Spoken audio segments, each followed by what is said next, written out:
सोनिया गांधी से मिले कमलनाथ। एक व्यक्ति एक पद पर फिर सवाल।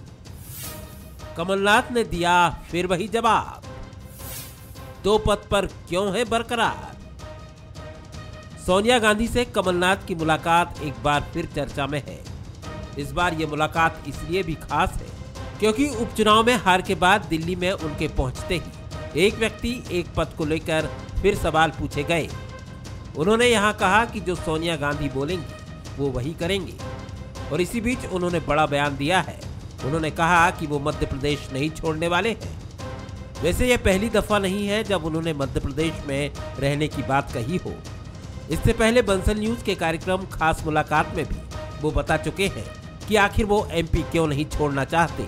मुझे दुख इस बात का है जी कि 15 महीने जो हमारी सरकार रही, जो मेरा दृष्टिकोण था, मेरा नज़रिया था, मेरा विजन था, जिस पटरी पर हम चल रहे थे, जिस पटरी में फिर से मैंने मध्य प्रदेश को रखा था, वो अधूरा रह गया। जी जी, ये पीड़ा आपको अधिक है इसकी कि आप जैसा सोचते थे वो आप कर, इसीलिए मैंने जी इसीलिए जब ये बात आई कि मैं केंद्र में चला जाऊं, केंद्र की राजनीति में मैं दिल्ली शिफ्ट हो जाऊं, मैंने कहा मैं नहीं करूंगा कि वो अधूरा जो मेरा स्वप्न था उसको मैं पूरा करना चाहता हूं। कमलनाथ मध्य प्रदेश की सियासत करने को लेकर कई बार जवाब दे चुके हैं, लेकिन बावजूद इसके दो पद पर उनके बने रहने को लेकर विरोधी तंज कसने का मौका नहीं छोड़ते हैं। देखिए, मध्य प्रदेश में कमलनाथ जी के नेतृत्व को लेके कभी किसी ने कोई बात नहीं कही है और मैं समझता हूं कि विधायक दल भी ये स्वीकार कर चुका है, सारे विधायक हमारे स्वीकार कर चुके हैं कि कमलनाथ जी के नेतृत्व में हमें विधायक दल का नया नेता नहीं चुनना। ऐसी बातें लगातार विधायक दल की जब बैठक होती है तो उसमें आती हैं, सभी विधायक उनसे मांग करते हैं कि आप ही इस पद पे बने रहें। लेकिन कमलनाथ जी की भावना हमेशा रही है कि जो हाईकमान निर्णय लेगा उसका मैं पालन करूँगा। तो मैं समझता हूँ और प्रदेशों की बात अलग है, लेकिन मध्य प्रदेश में संगठन या नेता प्रतिपक्ष को लेके कभी कहीं किसी ने कोई बात नहीं रखी कि मैं बनना चाहता हूं, या कोई होड़ ऐसी यहाँ पर नहीं है, या कोई प्रतिस्पर्धा नहीं है। कमलनाथ जी का नेतृत्व सभी को स्वीकार्य है। देखिए, मध्य प्रदेश में कमलनाथ जी जब भी सोनिया गांधी से मिलते हैं तो कांग्रेस में कमलनाथ के विरोधी कबीले के लोग हर बार एक व्यक्ति के पद की मांग उठाते हैं और कमलनाथ जी हर बार यही कहते हैं। लेकिन मुझे आश्चर्य है कि लगभग 3-3.5 साल के बाद भी मध्य प्रदेश में कमलनाथ जी और कांग्रेस से तय नहीं कर पाए कि मध्य प्रदेश कांग्रेस में एक व्यक्ति एक पद का सिद्धांत लागू होना चाहिए। कौन सी ऐसी व्यवस्था कांग्रेस की और कमलनाथ जी की है, या क्या ऐसी मजबूरी और बाध्यता है कि नेता प्रतिपक्ष तो कमलनाथ जी, प्रदेश कांग्रेस कमेटी के अध्यक्ष पद पर तो कमलनाथ जी, मुख्यमंत्री का अवसर आता है तो कमलनाथ जी, हर जगह कमलनाथ जी, तो बाकी कांग्रेस के लोग क्या अनाथ हैं? मध्य प्रदेश कांग्रेस में 19 अगस्त 2020 से कमलनाथ दो पद संभाल रहे हैं। इस तारीख से विधानसभा में वो नेता प्रतिपक्ष हैं, लेकिन साथ साथ वो मध्य प्रदेश कांग्रेस के अध्यक्ष भी हैं। वो इसलिए क्योंकि 25 अप्रैल 2018 से वो अध्यक्ष पद की कमान संभाल रहे हैं। इस तरह देखा जाए तो नेता प्रतिपक्ष और अध्यक्ष पद को वो करीब 15 महीने से संभाल रहे हैं। जब कमलनाथ सीएम बने थे तब भी वो मध्य प्रदेश कांग्रेस के अध्यक्ष थे। उस वक्त भी दो पद पर थे। अब सवाल यही है कि क्या दो पद पर रहने के पीछे कमलनाथ की कोई खास वजह है?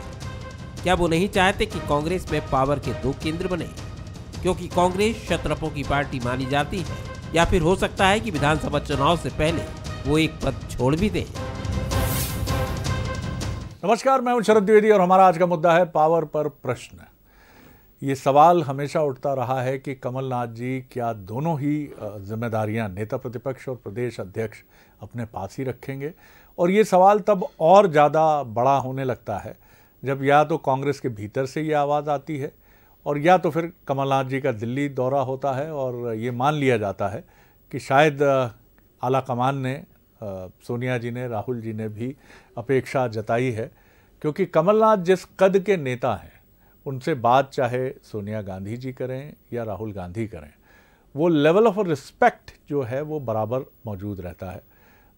ऐसा अंदर खाने की भी खबरें रहती हैं कि कांग्रेस में इसका बड़ा ध्यान भी रखा जाता है कि वो लोग जो परंपरा से इंदिरा जी, क्योंकि अब वही पीढ़ी कांग्रेस में इस समय प्रिवेलिंग है जो इंदिरा जी के साथ काम कर चुकी है, वो सारे नेता 70 पार कर चुके हैं, 70 और 80 के बीच के हैं। और ये भी कहा जाता है कि राहुल प्रियंका ऐसी मीटिंग्स में चुपचाप ऐसे लीडर्स को सुनते हैं, उन्हें बाहर रिसीव करने आते हैं और जब वो जाते हैं तो उन्हें गाड़ी तक छोड़ने भी आते हैं, ये भी हमने सुना है। तो इन परिस्थितियों में ये अपेक्षा रखना कि उनको कोई निर्देश दिए जाएंगे, इसकी संभावना तो बहुत कम नज़र आती है। अब संभावना ये बनती है कि ये निर्णय कमलनाथ जी पर ही अगर छोड़ा गया है कि दोनों में से कोई एक जिम्मेदारी वो रखें तो ज़्यादा ऊर्जा से वो उसको निभा पाएंगे।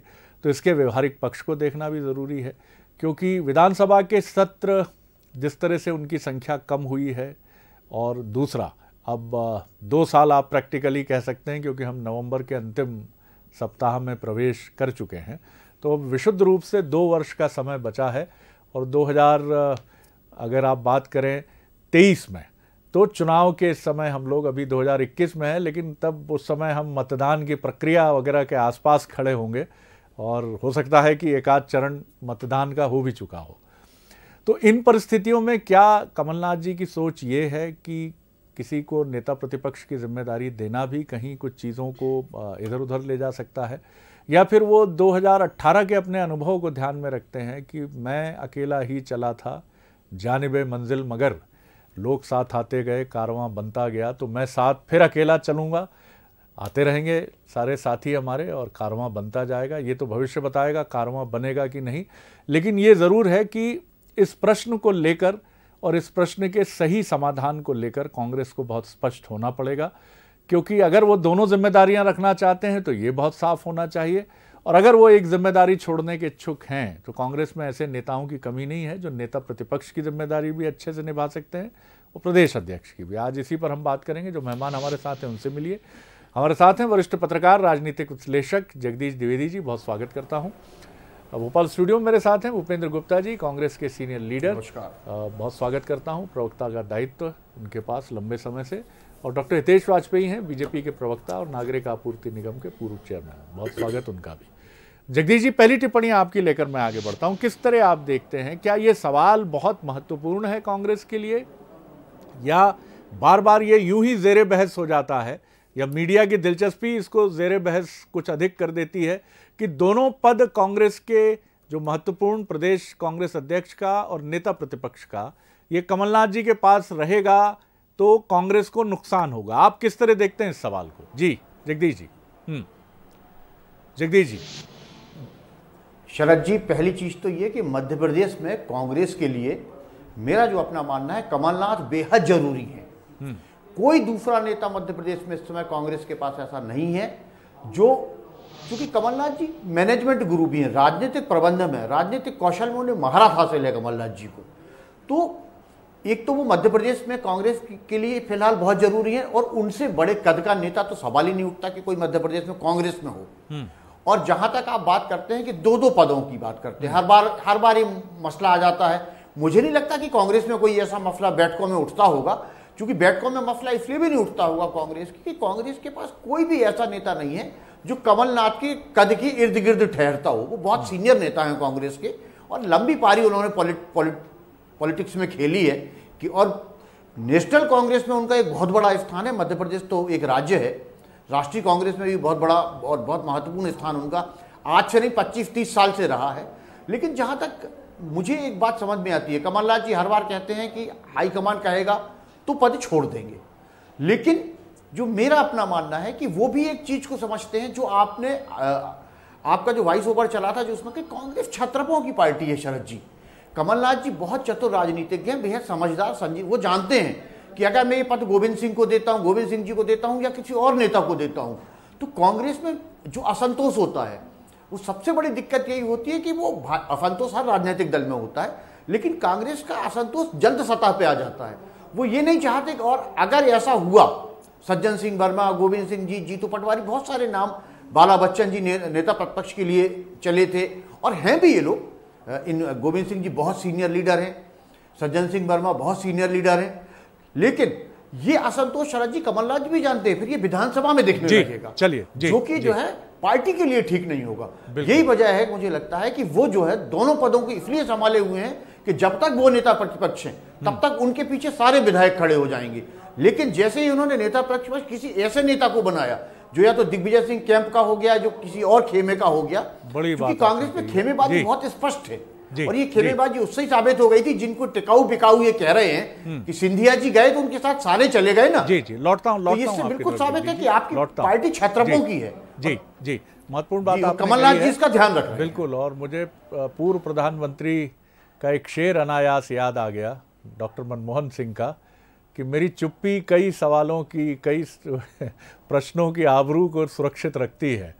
तो कमलनाथ जी का 2 पदों पर रहना, जितना आपके विश्लेषण से मैं समझ पाया, कि बहुत सारे ऐसे अप्रिय प्रश्नों को नेपथ्य में, पीछे बैकड्रॉप में, बैकग्राउंड में ढकेल देती है, जो कांग्रेस के लिए शायद चुभने वाले हो सकते हैं अगर ये बाइफर्केशन 2 पदों का अलग अलग नेताओं की तरफ जाता है। भूपेंद्र जी। बहुत द्विवेदी जी ने विश्लेषण अच्छा किया है, और यही दृष्टिकोण है। हर एक पार्टी में एक अपने निर्णय की प्रक्रिया होती है, प्रोसेस होती है, और उस प्रोसेस में हमारे यहाँ जो है इस तरह के फैसले हाईकमान लेती है, और वो जो है परिस्थितियों का आकलन करती है और सुझाव देती है कि कहाँ पर क्या होना चाहिए। कमलनाथ जी बार बार ये कहते हैं कि मैंने किसी पद के लिए आवेदन नहीं किया था, मुझे एक जिम्मेवारी सौंपी गई थी हमारे केंद्रीय नेतृत्व के द्वारा, और अगर केंद्रीय नेतृत्व कहेगा तो मैं ये जिम्मेवारी छोड़ भी सकता हूँ, लेकिन जो है चूंकि मैं कोई आवेदन से यहाँ नहीं आया हूँ, इसलिए इसको मैं तब तक जारी रखूँगा तब तक कि जब तक ये पार्टी के हित में है। और जब हम पार्टी के उस रूप में विश्लेषण करते हैं तो आप कल्पना कीजिए कि जिस हालात में वो अध्यक्ष बने थे, क्या उस समय कोई कल्पना कर रहा था कि 16 साल की 15 साल की सरकार पलट जाएगी? 6 महीने में उन्होंने संजोया, एक एक गुरिये को माले में पिरोया, गुटबाजी समाप्त की, लोगों के बीच के मतभेद समाप्त किए, काम का बंटवारा हुआ, और जो है निरंतर जनसंपर्क की यात्रा पर दिग्विजय सिंह जी निकले, और जो है प्रबंधन की राह पर कमलनाथ जी निकले। सारे नेताओं को जो है काम मिले, और उसका परिणाम ये हुआ कि हम 2018 में जो है एक सरकार को पलटने में समर्थ हुए।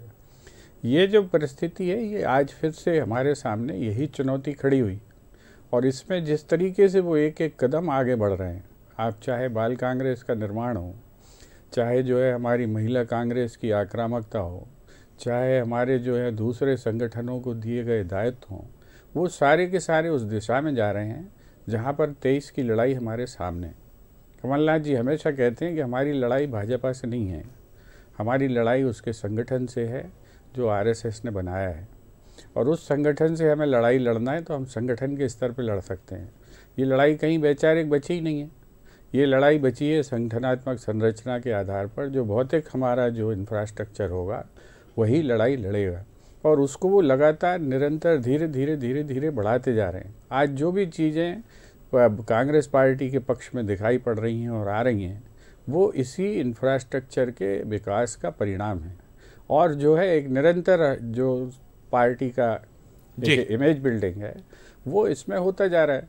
और किसी भी पार्टी के अंदर कभी भी किसी भी फोरम पर ये बात होती नहीं है कि कमलनाथ जी एक पद छोड़ दें जी, ये अखबारों में होती हैं खबरें जी, और ये जो है गॉसिप कॉलम्स का पार्ट है।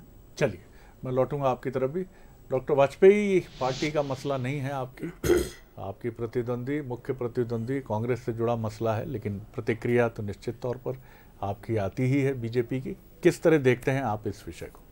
देखिए, मुझे लगता है चाहे भूपेंद्र जी हो, चाहे जगदीश जी हो, और आपने तीनों ने बहुत अच्छे से, मैं समझता हूँ कि सभी पक्षों को रखा है। और भूपेंद्र जी ने भी ईमानदारी से, अब देखिए भूपेंद्र जी प्रवक्ता हैं तो स्वाभाविक हैं वो उसको मजबूती बता रहे हैं, जो हमारी नज़र में विपक्ष का होने के नाते मजबूरी हो सकती है। तो बिल्कुल सही बात है कि भाई आप यदि इन पदों को खोलते हैं तो एक को देंगे तो स्वाभाविक है कि जितने नाम आपने बताया, जय सिंह हो, सज्जन वर्मा जी हो, जगदीश जी भी जैसा बता रहे थे, कहीं ना कहीं एक असंतोष निकल कर आएगा, इसमें कोई दो मत नहीं है। तो आपके ही मैं तथ्यों को लूँ तो शायद असंतोष की संभावनाओं को दबाया जा रहा है। तो अभीप्साएं, आकांक्षाएं जो होती हैं शरद जी, राजनीतिक होती, किसी भी दल में नेताओं की होती हैं, तो मुझे लगता है उसको भी दबाया जा रहा है। तो ये स्ट्रैटेजी ठीक है, कांग्रेस को आज लगता होगा कि उसकी मजबूती के लिए ये आवश्यक है, पर हमारा मानना ये है कि कहीं ना कहीं ये जो बीच बीच में आप देखते हैं ना, लोग छोड़ देते हैं कांग्रेस, शायद उसका कारण भी इसमें से कुछ बातें रहती हो। मैं बहुत विनम्रता से इस बात को रखूंगा। और दूसरा, चूंकि वो केंद्र का मजबूत नेतृत्व हैं, तो स्वाभाविक है कि वो मध्य प्रदेश को समय नहीं दे पाते हैं शरद जी। और मध्य प्रदेश बहुत लोकल है, यहाँ पर लोग स्थानीय नेताओं को पसंद करते हैं। और कांग्रेस में शरद जी, मैं बहुत विनम्रता से कहना चाहूँगा, ऐसा नहीं है कि वरिष्ठ नेता नहीं रहे हैं, नेपथ्य में जरूर दिख रहे हैं। जैसे सुरेश पचौरी जी हैं, साहब देश के रक्षा मंत्री रहे हैं, बहुत करीब सोनिया गांधी जी के रहे हैं। श्री रामेश्वर दीखरा जी हैं, रामेश्वर दीखरा जी सेवा दल के प्रमुख होने के नाते राजीव जी के बहुत राइट हैंड हुआ करते थे। तो ऐसा नहीं है कि मध्य प्रदेश में सत्यव्रत चतुर्वेदी जी हैं, वो अभी घर पर हैं, लेकिन हम सब जानते हैं कि सत्यव्रत जी कहाँ का क्या। तो जो हम कह रहे हैं कि कमलनाथ जी और दिग्विजय सिंह ने कई नेताओं को, मुझे लगता है कि घर बैठाया है, और कईयों की संभावनाएं जो हैं नियर फ्यूचर में, मुझे ऐसा लगता है कि उसको दबाया जा रहा है, जो कहीं ना कहीं नेगेटिव साबित होगा। जहाँ तक असंतोष की बात है डॉक्टर वाजपेयी, तो आप भी सहमत होंगे कि असंतोष को पाला नहीं जाता, उसको दबाया ही जाता है। और ये एक रणनीति होती है, और हर पार्टी, कोई भी पार्टी ऐसी नहीं है जो असंतोष को सतह पर लाकर उसका उपचार करे, कि पहले हम उभारें। शायद अध्यात्म में ये शब्द है कि रेचन, अपने भीतर की पीड़ा, असंतोष को। और आप दोनों जो विद्वान हमारे साथी हैं, वो इस वैदांतिक दर्शन को या भारतीय प्राचीन मनीषा के दर्शन को बहुत बेहतर समझते हैं। जगदीश जी, ये बिल्कुल ठीक रणनीति है कि आप ये नहीं चाहते, डॉक्टर वाजपेयी ने भी जिसको इंडोर्स किया बिल्कुल राइटली है। अंतर सिर्फ इतना है कि बीजेपी में एक ऐसा असंतोष रहता है जो कभी भी खतरे की सीमा को पार नहीं करता है। कांग्रेस का असंतोष जब छलकता है तो वो खतरे की नहीं, उससे ऊपर की भी जितनी सीमाएं रहती हैं, क्योंकि दोनों पार्टियों की फिलॉसफी, और एक काडर बेस्ड पार्टी है तो वहाँ काडर का अनुशासन हमेशा रहेगा, और एक पार्टी आंदोलन की पार्टी है तो वहाँ खुलकर कहने की या कोसने की परंपरा बहुत आरंभ से रही है। आप किस तरह देखते हैं, मतलब आप भी क्या ये मानते हैं कि ये बहस जो है ये एकेडमिक लेवल पर ज़्यादा है, और कांग्रेस को भी इससे कोई बहुत सरोकार नहीं है कि वहाँ अंदर बड़ा असंतोष है कि एक पद नेता प्रतिपक्ष का दे दीजिए या प्रदेश अध्यक्ष का दे दीजिए? हाँ, लेकिन सांगठनिक स्तर पर चीज़ों को लुक आफ्टर करने के लिए जो मजबूत नेताओं का एक ग्रुप काम करे, उसका कोई पद हो या ना हो, उसकी आवश्यकता ज़रूर है। क्योंकि कमलनाथ जी निश्चित तौर पर केंद्र का दबाव है, वो कई बार एनसीपी के लीडर शरद जी से मिलाते हैं, पवार साहब से, कई बार पंजाब के मसलों को भी देखने लगते हैं, और भी मसले जो आते हैं, क्योंकि अहमद पटेल जी के न रहने पर कमलनाथ जी पर एक बड़ी जिम्मेदारी है, क्योंकि वो एक समन्वयवादी राजनेता है। तो ऐसी स्थिति में कुछ एक कोर ग्रुप बनना चाहिए। इस विचार सुझाव से आप कितने सहमत हैं? जी जी। देखिए शरद जी, पहली चीज़ तो ये कि एक बात आप मान के चलिए कि परिस्थितियां कैसी भी हों, मध्य प्रदेश में 2000 का इलेक्शन कमलनाथ के नेतृत्व में ही लड़ा जाना है। ये बिल्कुल अब तक मैंने कोई परिवर्तन होने वाला नहीं है। कमलनाथ जी ही मध्य प्रदेश को लीड करेंगे कांग्रेस के लिए। और दूसरी चीज़, जहाँ तक आप जो बीजेपी की बात कर रहे हैं, ऐसा नहीं है। बीजेपी में भी असंतोष आपने जो कहा कि दिखता, ऐसा नहीं कि ये मान बिल्कुल सही है कि आज नहीं दिख रहा है, लेकिन पहले जब पार्टी सत्ता में होती है तब परिस्थितियां कुछ और होती हैं। पार्टी जब सत्ता में नहीं होती है तब परिस्थितियां कुछ और होती हैं। एक जमाना हमने कांग्रेस में इंदिरा जी और राजीव जी का भी देखा है कि जिन्होंने किसी की परवाह नहीं की और किसी की हिम्मत नहीं थी जो उनके खिलाफ बोल के दिखा दे। तब कब, चूंकि आपके हाथ में पावर था, आज आप पावर से कमजोर हो गए। आज वो स्थान जो कभी कांग्रेस का हुआ करता था पावर के रूप में, वो स्थान आज बीजेपी ने ले लिया है।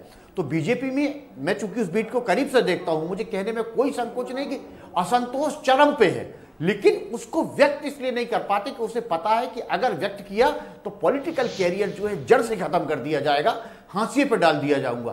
कांग्रेस भी जब सत्ता में और पावर में थी तब उसके साथ भी ये स्थिति थी।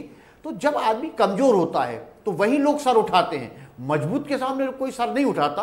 और कांग्रेस इसीलिए बहुत बेहतर कर रही है, और ये कांग्रेस के लिए मेरा अपना मानना है कि बेहतर है भी कि एक ही पद एक ही व्यक्ति के पास रहे, और एक ही व्यक्ति कांग्रेस को मध्य प्रदेश में अगर मजबूत और आगे ले जाने में सक्षम है तो वो सिर्फ और सिर्फ कमलनाथ है।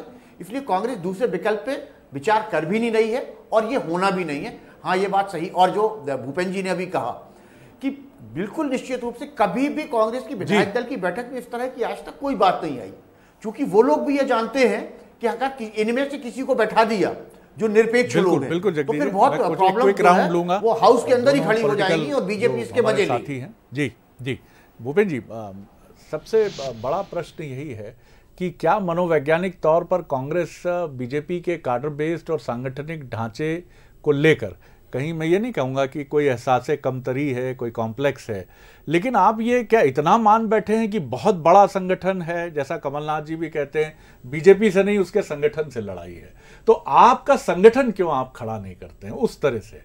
आप लीडर पर ज्यादा बेस करते हैं, बीजेपी संगठन पर ज्यादा निर्भर करती है, दोनों की आइडियोलॉजी अलग है, लेकिन आप अभी भी अपने नेता पर ही डिपेंड कर रहे हैं। 2018 में भी आप नेता पर डिपेंड करते थे, तब एक और नेता थे जो अब आपके साथ नहीं है, ज्योतिरादित्य सिंधिया जी, लेकिन आपका कॉम्बिनेशन अगर संगठन और लीडर दोनों का होगा, लीडर भले ही 60 रहे तो या लीडर 55 रहे, संगठन 45 रहे, ये कॉम्बिनेशन ज्यादा आइडियल लगता है? देखिए, जो एक अंतराल होता है, एक कालखंड होता है, हम लोग जिस कालखंड से गुजर रहे हैं, भविष्य पूर्व में जो भी हमारे से कमियां रही हों, या 16 साल की भाजपा की सरकार थी, 15 साल की, हमारे पास हमारी सेकंड लाइन लीडरशिप नहीं थी।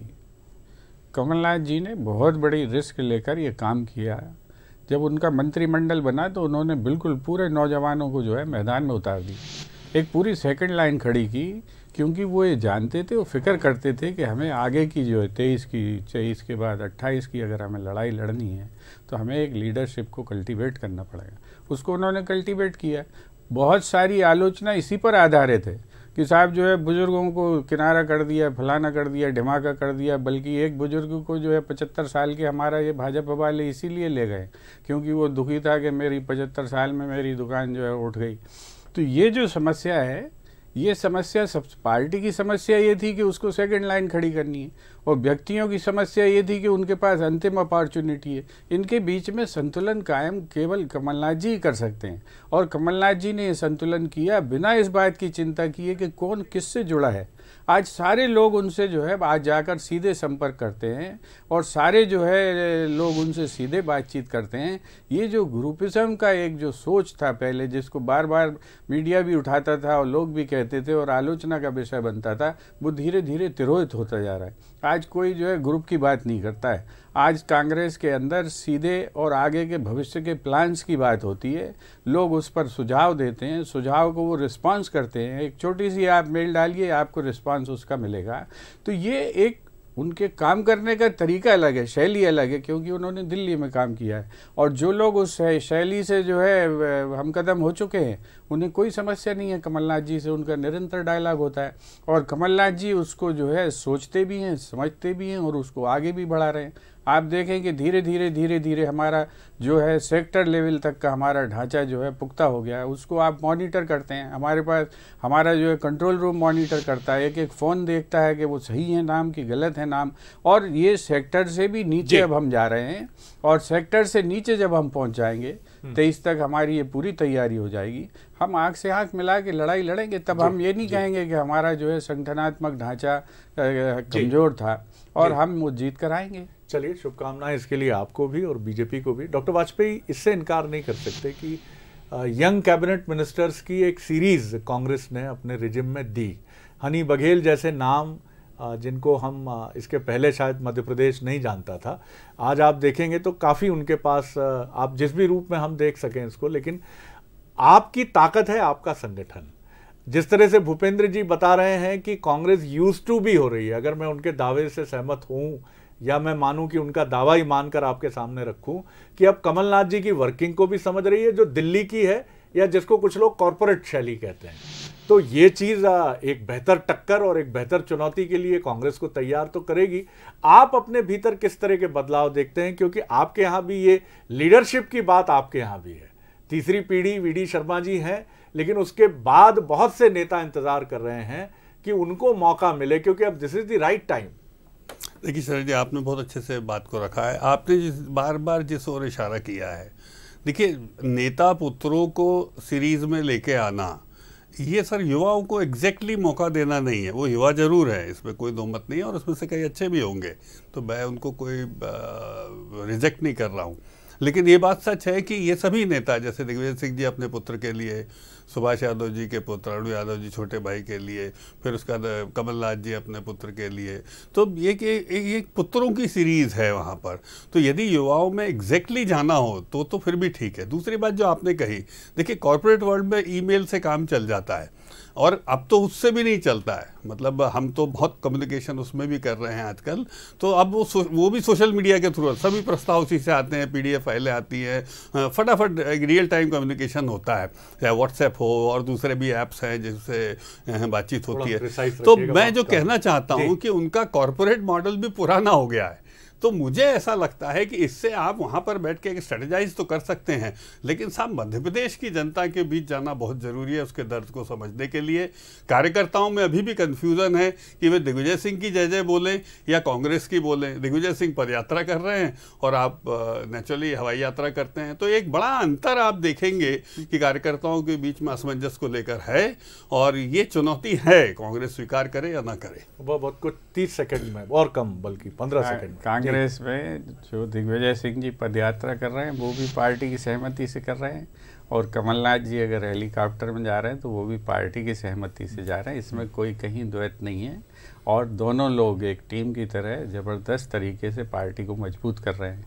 आप देखेंगे जैसे पंगत की संगत हुई थी, उसी तरह से ये पदयात्रा पार्टी को जो है खड़ी करेगी, मजबूती से खड़ी करेगी, और पार्टी का जो कार्यकर्ता है वो सड़क पर निकल कर आ रहा है। सबसे महत्वपूर्ण बात जो मुझे लगता है इस पूरी चर्चा में जो हमें प्रतीत हुई है वो ये है कि भूपेंद्र जी के दावे शब्द का मैं फिर इस्तेमाल करूंगा कि अतीत की गलतियों से या अतीत की चुनौतियों से, इसको जिस रूप में भी ग्रहण करे कांग्रेस, क्या कांग्रेस ने उससे काफ़ी सबक सीखे हैं? उसके मुखिया, कांग्रेस के मुखिया मध्य प्रदेश के कमलनाथ जी ने सबक सीखे हैं? क्या उनकी वो कार्यशैली जो 2018 में हमने देखी थी वो 2020 के बाद बहुत तेज़ी से बदली है? क्या अब वो लोगों से मिल रहे हैं? जिस तरह के आक्षेप उन पर हुए कि चलो चलो चलो बहुत हुआ, क्या वो उसकी समाप्ति की तरफ बढ़ चले हैं? और क्या वो लगातार सीख रहे हैं, और न सिर्फ वो सीख रहे हैं, उनके साथ उनकी टीम सीख रही है? अगर ऐसा है तो ये बहुत अच्छा है, लोकतंत्र के लिए भी अच्छा है, एक मजबूत भिड़ंत के लिए भी अच्छा है, और निश्चित तौर पर लोकतंत्र का जो अल्टीमेट गोल है वो है जनता के मन तक पहुंचना। तो कांग्रेस की तवज्जो उस पर भी पूरी ताकत से होनी चाहिए, और उसके तर्कश में वैसे ही मसले होने चाहिए जैसे 2018 में वो लेकर मैदान में उतरी थी, और उसने इसी मजबूत संगठन वाली बीजेपी को एक ज़बरदस्त और अच्छी टक्कर दी थी, और लोकतंत्र का भी एक बेहद मजबूत चुनाव हमने मध्य प्रदेश में देखा था। तो फिर तैयार रहिए, 2023 में दोनों ही पार्टियां एक बार फिर मैदान में होंगी, और बाइपोलर पॉलिटिक्स है सर, तो कोई दाएं बाएं नहीं है, दो ही दल और जनता के सामने दो ही विकल्प। दोनों को बहुत ढेर सारी शुभकामनाएं। धन्यवाद डॉक्टर वाजपेयी, धन्यवाद भूपेंद्र जी, और धन्यवाद जगदीश जी। बने रहिए बंसल न्यूज़ पर। आगे देखिए छत्तीसगढ़ आज का मुद्दा, सियासत दो तरफा। नमस्कार।